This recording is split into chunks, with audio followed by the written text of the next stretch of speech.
محمد رسول الله محمد رسول الله أرجو رضاك يا أنت الرحيم يا هبني عطاك يا أنت الكريم ومنك العطاء يا أنت العظيم يا فيك الرجاء يا أنت الحليم.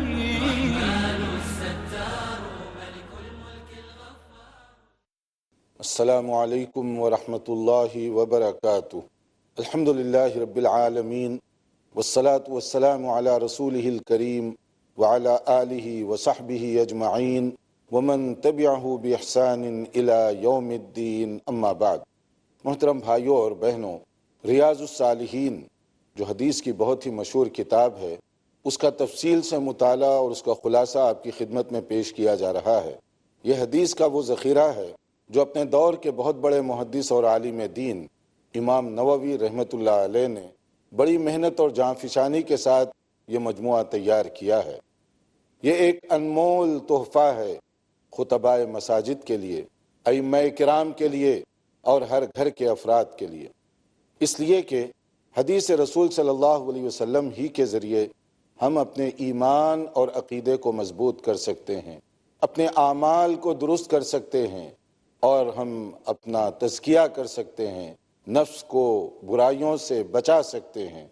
اس لیے ہر بھائی اور بہن کے لیے یہ بہت ہی ضروری ہے کہ وہ حدیث رسول صلی اللہ علیہ وسلم کا اس انداز سے مطالعہ کرے. پڑھیے حدیث کو، سمجھیے حدیث کو اور اس کی روشنی میں بنائیے اپنے گھروں کو اور اپنے اعمال کو. گزشتہ درس میں ریاض الصالحین کا ایک اہم باب جو ترتیب سے ہم پڑھ رہے ہیں، اس میں زہد کے بارے میں کچھ باتیں پیش کی گئی تھیں کہ انسان کو چاہیے کہ دنیا کے مقابلے میں آخرت کو زیادہ پسند کرے، دنیا کے مقابلے میں آخرت کو بنانے اور سنوارنے کی کوشش کرے، کیونکہ آخرت باقی رہنے والی ہے، وہاں کی نعمتیں پائیدار ہیں، لازوال ہیں. دنیا فنا ہونے والی ہے، یہاں کی کوئی نعمت پائیدار اور باقی رہنے والی نہیں ہے. اس لیے عقل مند آدمی وہ ہے جو باقی رہنے والی آخرت کے لیے محنت اور کوشش کرے. نادان ہے وہ شخص جو آخرت کو تباہ کر کے دنیا بنانے کی فکر میں لگا رہے. قرآن کریم میں ترک دنیا کی بات نہیں کی گئی، بلکہ دنیا کے مقابلے میں آخرت کو بنانے اور سنوارنے کا حکم دیا گیا. بل تؤثرون الحیات الدنیا والآخرت خیر وابقا. تم دنیا کی زندگی کو پسند کرنے لگ گئے ہو، جبکہ آخرت کی زندگی اس قابل ہے کہ اس کو ترجیح دو، اس کو اپنی فہرست میں سب سے ٹاپ پر رکھو. اس لیے کہ دنیا غریب کی بھی گزر جائے گی، امیر کی بھی گزر جائے گی. آپ اپنی ساری دنیا کی دولت جمع کر کے اللہ نے جو زندگی مقرر کی ہے اس میں ایک گھڑی، ایک لمحہ، ایک سیکنڈ کا اضافہ نہیں کر سکتے. ملے گا وہی جو اللہ نے مقدر کیا ہوا ہے، اتنی ہی دیر ملے گی جتنی اللہ نے مقرر کر رکھی ہے. اس لیے عقل مندی کا تقاضا ہے کہ دنیا کو آخرت کمانے بنانے کا ذریعہ بنائیں. رسول اکرم صلی اللہ علیہ وسلم کی مثال ہمارے سامنے ہونی چاہیے. صحابہ کرام رضوان اللہ علیہ مجمعین، ان کی زندگیاں ہمارے سامنے بطور نمونے کے رہنی چاہیے. رسول اکرم صلی اللہ علیہ وسلم کے متعلق جیسے اس سے پہلے بھی بتایا گیا کہ آپ کا ہدف، آپ کا مقصد آخرت کو بنانا تھا. آپ نے ایسی ہی مثالیں دنیا میں قائم فرمائی کہ حضرت عائشہ رضی اللہ تعالی عنہ نے جو بات فرمائی، صحیح بخاری اور مسلم کی اس میں حدیث امام نووی نے نقل فرمائی ہے کہ کوئی ایسے 2 دن متواتر نہیں گزرے کہ رسول اکرم صلی اللہ علیہ وسلم کے گھر میں گندم کی پراپر روٹی بنی ہوئی ہو، جو کہ بہت معمولی سی چیز ہے، مگر آپ کی زندگی اس سے بھی زیادہ ہلکی پھلکی ہوتی. اس لیے جب حضرت عروہ نے اپنی خالہ جان ام المؤمنین عائشہ رضی اللہ عنہا سے دریافت کیا آخر آپ کی گزر بسر کیسے ہوتی تھی، تو خالہ جان نے جواب دیا کہ کھجور اور پانی کے ذریعے سے. دنیا کو نعمتوں سے بھرنے والے، دنیا کو روشنی دکھانے والے، خود ان کا انداز دیکھیے. ایک موقع پر رسول اکرم صلی اللہ علیہ وسلم بھوک کی وجہ سے گھر کے باہر نکلے. صحیح مسلم کی حدیث سے، بہت اتھینٹک روایت. حضرت ابو بکر بھی چلے آ رہے ہیں. اور پھر تھوڑی دیر بعد حضرت عمر بھی شامل ہو گئے۔ یہ تین بڑی عظیم ہستیاں ہیں۔ رسول اکرم صلی اللہ علیہ وسلم کا مقام، آپ کا مرتبہ، یہ تو ہم جانتے ہی ہیں، مگر اس کے باوجود آپ کی یہ حالت ہے کہ بھوک کی وجہ سے آپ گھر سے باہر نکلے ہوئے نڈھال ہو کر، اور حضرت ابو بکر جو کہ صحابہ میں بلا شک و شبہ سب سے اونچے، سب سے اعلیٰ اور سب سے امتیازی مقام ان کو حاصل تھا، وہ بھی گھر سے نکلے ہوئے ہیں۔ اور اس کے بعد دوسرے درجے کے صحابی حضرت عمر بن خطاب رضی اللہ تعالیٰ عنہ، وہ بھی اسی حالت میں باہر نکلے۔ تینوں ایک دوسرے کی حالت اور کیفیت کو دیکھ کر سمجھ گئے کہ ماجرا کیا ہے۔ پھر وہ اپنے ایک صحابی کے باغ میں پہنچے۔ اتفاق سے وہ صحابی اس وقت موجود نہیں تھے۔ ان کی اہلیہ نے جب دیکھا، ان کی وائف نے، تو وہ بڑی خوش ہوئی کہ اتنی عظیم ہستیاں ہمارے باغ میں آئی ہیں۔ ان کا ویلکم کیا، خوش آمدید کہا، اور اتنے میں ان کے شوہر تشریف لائے۔ فوری انہوں نے جب دیکھا تو خوشی اور مسرت سے جھوم اٹھے کہ زہے نصیب، اتنی بڑی بڑی ہستیاں میرے باغ میں آئی ہوئی ہیں۔ فوری جو کچھ کھجور وغیرہ ہو سکتے تھے اس کا انتظام کیا اور آپ کی خدمت میں پیش کیا، اور بہت جلدی سے گئے اپنی ایک چھری لے کر تاکہ ایک بکری ذبح کر کے اس کا گوشت بنا کر آپ کی خدمت میں پیش کر سکے۔ آپ نے ان کو اس موقع پر بھی ہدایت دی کہ دیکھو، دودھ والی بکری وغیرہ ذبح نہ کرنا، یہ تمہارے فائدے کی ہے۔ تو وہ جلدی سے ذبح کیے، گوشت کو تیار کیا، اور اس کے بعد میں نبی کریم صلی اللہ علیہ وسلم کی خدمت میں اور جو دونوں آپ کے صحابہ تھے ان کی خدمت میں پیش کیا۔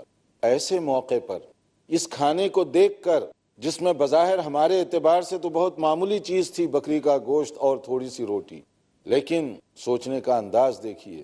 نبی کریم صلی اللہ علیہ وسلم نے اپنے صحابہ سے کہا، یہ وہ نعمتیں ہیں جن کے بارے میں قیامت کے دن ہم سے پوچھا جائے گا۔ اللہ اکبر!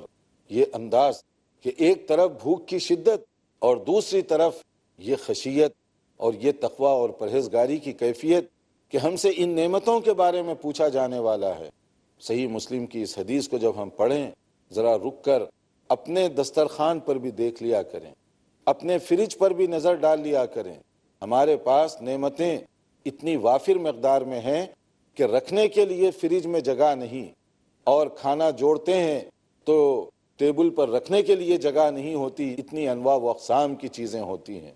مگر اس کے باوجود کیا ہم شکر گزاری کرتے ہیں اللہ تعالیٰ کی؟ بلکہ جو کھانا ہم ویسٹ کر دیتے ہیں، ضائع کر دیتے ہیں، اگر اس کو بھی صحیح طور پر استعمال کیا جائے تو نہ جانے کتنے بھوکوں کا فائدہ ہو جائے۔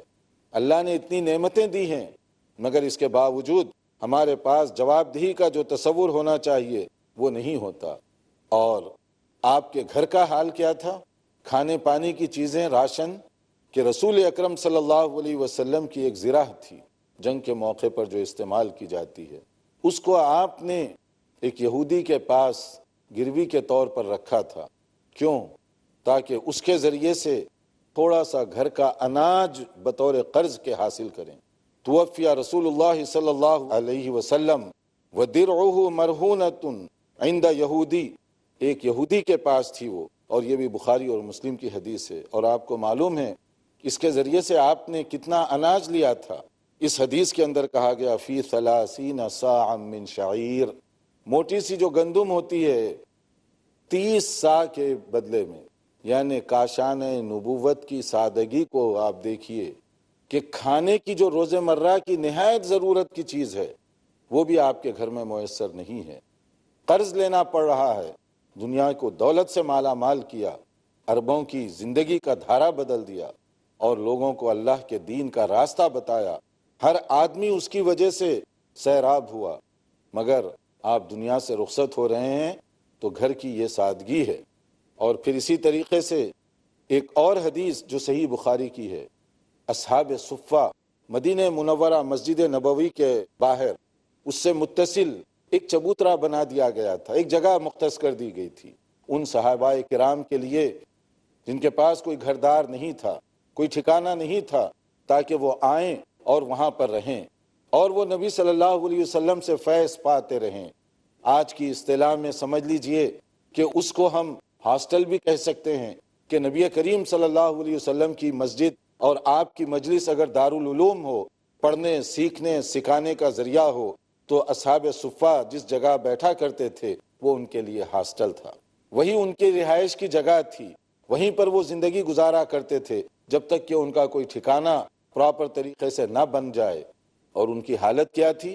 وہ صحابہ جو اس جگہ بیٹھا کرتے تھے ان میں زیادہ تر نادار تھے، ان کی ظاہری سچویشن بہت کمزور تھی، کیونکہ وہ اپنے گھر بار کو، دھن دولت، ہر چیز کو چھوڑ کر یہاں پہنچے تھے۔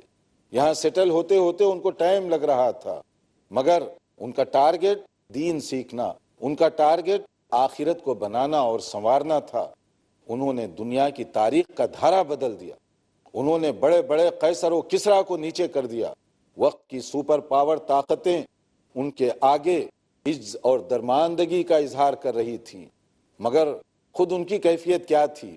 ان کے بارے میں بتایا گیا کہ وہ لوگ جو لباس پہنا کرتے تھے، بہت سارے ایسے تھے جن کے پاس صرف ایک چادر، اسی کے ذریعے سے اوپر سے نیچے تک وہ اپنے جسم کو چھپا لیا کرتے تھے۔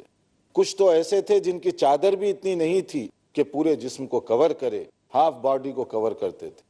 کچھ ایسے تھے ہاف سے بھی کم حصے کو کور کر سکتے تھے۔ اتنی سادگی کی حالت میں وہاں زندگی گزار رہے تھے، اور دوسری طرف دنیا کی تاریخ کا انہوں نے نقشہ تبدیل کر دیا، کیونکہ جب مقصد عظیم ہوتا ہے تو آدمی ان چیزوں میں نہیں الجھتا، اپنی نظر ہائی رکھتا ہے، اور اگر نظر اونچی نہ ہو پھر آدمی انہی چیزوں کے اندر اپنی عزت تلاش کرتا ہے۔ ناظرین، یہاں وقت ہوا ہے ایک مختصر بریک کا، دیکھتے رہیے پروگرام، انشاءاللہ وقفے کے بعد حاضر ہوں گے۔ أنت الكريم ومنك العطاء يا ناظرین، وقفے سے پہلے ہم بتا رہے تھے کہ دنیا کے مقابلے میں آخرت کو ترجیح دینے والوں نے کس طرح سے دنیا کا نقشہ تبدیل کر دیا۔ نبی کریم صلی اللہ علیہ وسلم کی زندگی کا انداز کیا تھا؟ کتنی سادہ اور کتنی سمپل آپ کی لائف تھی، گھریلو زندگی۔ اور اسی طرح سے آپ کے تربیت یافتہ صحابہ کرام، ان کی زندگیاں کیسے تھیں؟ اصحاب صفہ، ان کا نقشہ جو احادیث میں کھینچا گیا، صحیح بخاری کو آپ پڑھی، کس طریقے سے بتایا گیا کہ وہ بہت سادگی کے ساتھ زندگی بسر کر رہے تھے، لیکن ذہن و دماغ بلند تھا، فکر و نظر کی بلندی پائی جاتی تھی، اس لیے انہوں نے دنیا کی سپر پاور طاقتوں کو نیچے کر دیا تھا۔ اور خود نبی کریم صلی اللہ علیہ وسلم کے گھر کا اپنا بستر کا کیا حال تھا؟ آپ کا لباس کتنا سادہ تھا آپ سن چکے ہیں، آپ کے کھانے پینے کا انداز کیا تھا آپ سن چکے ہیں۔ نبی کریم صلی اللہ علیہ وسلم کا بستر وہ بھی بہت سادہ اور سمپل تھا، جیسے کہ صحیح بخاری ہی کی ایک حدیث ہے جس میں کہا گیا، کان فراش رسول اللہ صلی اللہ علیہ وسلم من ادم حشوہ لیف، کہ نبی کریم صلی اللہ علیہ وسلم کا بستر جو تھا وہ ایک کھال سے بنا ہوا تھا، معمولی، یعنی بہت ہی معمولی، اور اس کو بھوسی وغیرہ کی چھال سے بھر دیا گیا تھا، یعنی کھجور کی جو پتیاں وغیرہ ہیں اس کے ذریعے سے بھرا گیا تھا۔ کوئی بہت ہی لگژری بستر نہیں تھا، کوئی بہت عالی شان قسم کی روئی اس کے اندر نہیں تھی، بلکہ اتنا سمپل آپ کا بستر تھا۔ یہی وہ انداز تھا جس کو دیکھ کر حضرت عمر بن خطاب رضی اللہ عنہ ایک مرتبہ ان کی آنکھوں سے آنسو نکل پڑے۔ نبی کریم صلی اللہ علیہ وسلم نے ان کی یہ کیفیت دیکھی تو پوچھا سبب کیا ہے؟ کہا کہ دنیا کے جو لیڈر حکمران ہیں وہ اتنی پرتکلف زندگی گزارتے ہیں، اور آپ رحمت للعالمین ہیں، کیا ہم اس قابل بھی نہیں کہ آپ کو ڈھنگ کا بستر فراہم کر دیں؟ نبی کریم صلی اللہ علیہ وسلم نے ان کی حوصلہ افزائی کرتے ہوئے کہا کہ نہیں، دراصل وہ لوگ جن کو تم دیکھ رہے ہو، آخرت میں ان کے لیے کچھ نہیں رکھا ہوا ہے، دنیا ہی سب کچھ ہے ان کی، اسی لیے وہ دنیا ہی میں اپنی عیش و آرام کی زندگی گزارنا چاہتے ہیں، آخرت میں کچھ ان کو ملنے والا نہیں۔ جبکہ ہمارا حال یہ ہے کہ دنیا یہ ہمارے لیے گزرگاہ کی حیثیت رکھتی ہے، اصل منزل آخرت کی ہے، اس لیے ہماری توجہ آخرت کی نعمتوں پر ہونی چاہیے۔ وہاں مومن اور صالح بندوں کے لیے اللہ تعالیٰ نے وہ کچھ تیار کر رکھا ہے جس کو کسی نے دیکھا نہیں، جس کو کسی نے سنا نہیں، جو کسی کے وہم و گمان میں بھی نہیں آ سکتی۔ رسول اکرم صلی اللہ علیہ وسلم نے اپنے صحابہ کی ایسی ہی تربیت فرمائی، ہمارے لیے بھی اس میں سبق اور نمونہ ہے۔ جیسے ترمذی کی ایک حدیث ہے، نبی کریم صلی اللہ علیہ وسلم نے فرمایا کہ من اصبح منکم آمنا فی سربہ معافا فی جسدہ عنده قوت یومہ فکأنما حیزت لہ الدنیا بحذافیرها۔ اگر کسی شخص کے اندر صرف 3 باتوں کا آپ نے ذکر کیا، گھر میں اس کے لیے سیفٹی اور سیکیورٹی کا انتظام ہے، یعنی خوف و خطرہ نہیں ہے، گھر میں آرام سے وہ زندگی گزار سکتا ہے، جسمانی طور پر تندرست اور فٹ ہے، کوئی بیماری نہیں، اور اس کے پاس ایک دن کا کھانا ہے، قوت یومہ، ایک دن کی روزی ہے، سمجھ لیجئے کہ دنیا کی ساری دولت اللہ نے اس کو دے دی۔ کتنا بڑا تصور!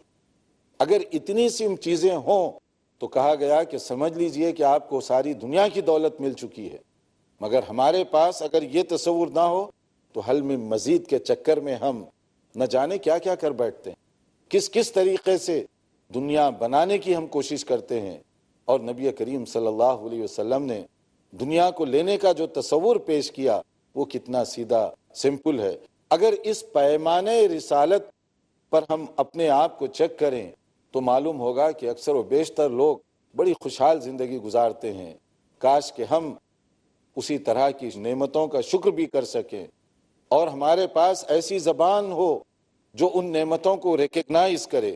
نبی کریم صلی اللہ علیہ وسلم نے فرمایا کہ قد افلح من اسلم وکان رزقہ کفافا، کہ اگر کوئی شخص اسلام قبول کرے اور اس کے پاس بقدر ضرورت روزی ہو، وقنعہ اللہ بما آتاہ، اور اللہ تعالیٰ قناعت کی دولت دے۔ قناعت بہت بڑی دولت ہے کہ آدمی جو کچھ ملا اس پر راضی اور خوش رہے، تو کہا گیا کہ ایسا آدمی کامیابی پائے گا، ایسا آدمی نجات پائے گا۔ صحیح مسلم کی حدیث ہے۔ نجات پانے کے لیے یہ ٹارگٹ ہمیں دیا گیا کہ آپ آخرت کو بنائیں، سنواریں، دنیا سے جائز حصہ لیں، مگر نظر آخرت پر رکھیں، نظر اور توجہ آخرت کو بنانے اور سنوارنے کی طرف لگائے رکھیں۔ دنیا چھوڑنے کی بات نہیں کی گئی، مگر میانہ روی کی بات کی گئی، قناعت کی بات کی گئی، آخرت کو بنانے اور سنوارنے کی بات کی گئی۔ حضرات، اگر نبی صلی اللہ علیہ وسلم کا یہ انداز تھا، صحابہ کرام کا یہ کردار تھا، ہم اور آپ کو ذرا جائزہ لینا چاہیے، غور کرنا چاہیے کہ ہم کدھر جا رہے ہیں اور ہم سے سیرت کیا چاہتی ہے، کیا مطالبہ کرتی ہے۔ پھر اس کے بعد امام نووی رحمۃ اللہ علیہ نے ریاض الصالحین میں ایک اور باب اس کا ذکر کیا، الاقتصاد فی المعیشہ، کہ دنیا کی جو زندگی ہے اس میں میانہ روی اختیار کیجیے، کیونکہ افراط اور تفریط، ایکسٹریمزم، غلو، یہ اسلامی مزاج کے خلاف۔ کوئی آدمی جو سیرت کو سمجھے وہ ایکسٹریمسٹ نہیں ہو سکتا، کوئی آدمی جو سنت کے پیغام سے واقف ہو وہ انتہا پسندی کی طرف جا ہی نہیں سکتا، اس لیے کہ اسلام ایک ایسا دین ہے جس میں بیلنس کے ساتھ زندگی گزارنے کا طریقہ بتایا گیا، میانہ روی اختیار کرنے کی بات بتائی گئی کہ کہیں تم افراط اور تفریط کا شکار نہ ہو جاؤ، نہ اس کے اندر دنیا کو حاصل کرنے کے لیے حرام اور حلال کو پھلانگنے کی اجازت ہے، نہ ترک دنیا کی اجازت دی گئی کہ دنیا کو چھوڑ کر تم رہبانیت کی زندگی اختیار کرو، بلکہ درمیانی انداز، جیسے قرآن کریم میں فرمایا گیا، سورہ فرقان میں کہا گیا والذین اذا انفقوا لم یسرفوا ولم یقتروا وکان بین ذلک قواما۔ مومن بندوں کا انداز کیا ہوتا ہے؟ نیکی کرنے میں، عبادت کرنے میں، صدقہ اور خیرات کے مسئلے میں بھی غلو نہیں کرتے، افراط اور تفریط سے کام نہیں لیتے، جو کچھ ہے سب کچھ لٹا دو، نہیں، اور اس کو بالکل باندھ کر رکھو، کنجوسی اور بخیلی کرو، نہیں، بلکہ ان کا انداز ہوتا ہے درمیان، جائز طریقے سے خرچ کرتے ہیں، صدقہ و خیرات کرتے ہیں، دوسروں کی مدد کرتے ہیں، لیکن ہر چیز میں چیک اینڈ بیلنس کا اصول قائم رکھتے ہوئے، حتیٰ کہ نماز کے مسئلے میں، نوافل کے مسئلے میں یہ نہیں ہے کہ رات بھر جاگ کر عبادت کریں، اس کو نہیں پسند کیا گیا، بلکہ اس میں بھی یہی بات کی گئی، ایک حصہ سو کر آرام کر کے گزارو کیونکہ یہ تمہارے جسم کا حق ہے، اور ایک حصہ عبادت میں گزارو، کبھی نفل روزہ رکھو تو عام دنوں میں کبھی چھوڑ دیا کرو، تاکہ دنیا کے جو کاروبار ہیں وہ بھی بہتر انداز سے چل سکیں۔ اور یہی صحابہ کرام رضوان اللہ تعالی علیہم اجمعین، ان کو ہدایت دی گئی تھی، جیسے حدیث صحیح بخاری اور مسلم کی یہاں نقل کی گئی کہ دولت جمع کرنے سے آدمی مستغنی نہیں ہوتا، بے نیازی نہیں پیدا ہوتی اس کے اندر، انف نہیں ہوتی دولت، چاہے جتنی آپ کما لیں، جتنا فرنیچر گھر میں لے لیں، آپ کی خواہشات ختم نہیں ہوتی، اس لیے کہا گیا لیس الغنى عن کثرت العرض ولكن الغنى غنى النفس، کہ جب تک آپ کے نفس کے اندر قناعت کی دولت نہ ہو آپ کبھی مطمئن نہیں ہو سکتے، کیونکہ دنیا ایسی ہے پرکشش کہ آپ کو چاہے جتنی بھی مل جائے یہ ضروریات اینڈ لیس ہیں، ختم ہونے والی نہیں ہے۔ آدمی کو جتنی لگژری مل جائے ختم ہونے والی نہیں ہے۔ اس لیے گھر میں عیش و عشرت کے سامان کو بھرنے کا نام تونگری نہیں، بلکہ دل کو بھرنے کا نام تونگری ہے۔ اگر کسی کا دل عام جو زندگی ہے متوسط درجے کی اس پر مطمئن ہو جائے تو گویا اسے خیر کثیر حاصل ہو گیا۔ اگر گھر میں ضرورت کی چیزیں ہیں بس وہ ہو جائے اور وہ اس پر مطمئن ہو تو بہت بڑی دولت اس نے پائی۔ اسی لیے انسان کو اعتدال کی جو زندگی ہے ہمیشہ اس کے اوپر رہنا چاہیے۔ رسول اکرم صلی اللہ علیہ وسلم کے ایک صحابی، صحیح بخاری اور صحیح مسلم کی حدیث یہاں نقل کی گئی کہ ایک مرتبہ آئے نبی صلی اللہ علیہ وسلم سے، انہوں نے کچھ مانگا، آپ نے دے دیا، ان کو مزید طلب کیا پھر بھی آپ نے دے دیا، اور کچھ طلب کیا پھر بھی آپ نے دے دیا، اور اس کے بعد آپ نے کہا ان ھذا المال خضر حلو فمن اخذه بسخاوة نفس بورك له فيه ومن اخذه باسراف نفس لم يبارك له فيه، کہ یہ مال دیکھنے میں بہت خوبصورت لگتا ہے، پرکشش لگتا ہے، مگر یہ ایسی چیز ہے اگر کوئی اپنے شوق اور رغبت کے ساتھ دیتا ہے تو اللہ تعالیٰ اس میں برکت عطا فرماتا ہے، اور حرص اور لالچ سے کوئی لیتا ہے تو اللہ تعالیٰ کی طرف سے وہ برکت سے اس کو محروم کر دیا جاتا ہے۔ مال زیادہ جمع ہوگا برکت نہیں ہوگی، کوئی سیٹسفیکشن نہیں ہوگا، کوئی اطمینان اور آرام اس کو حاصل نہیں ہوگا۔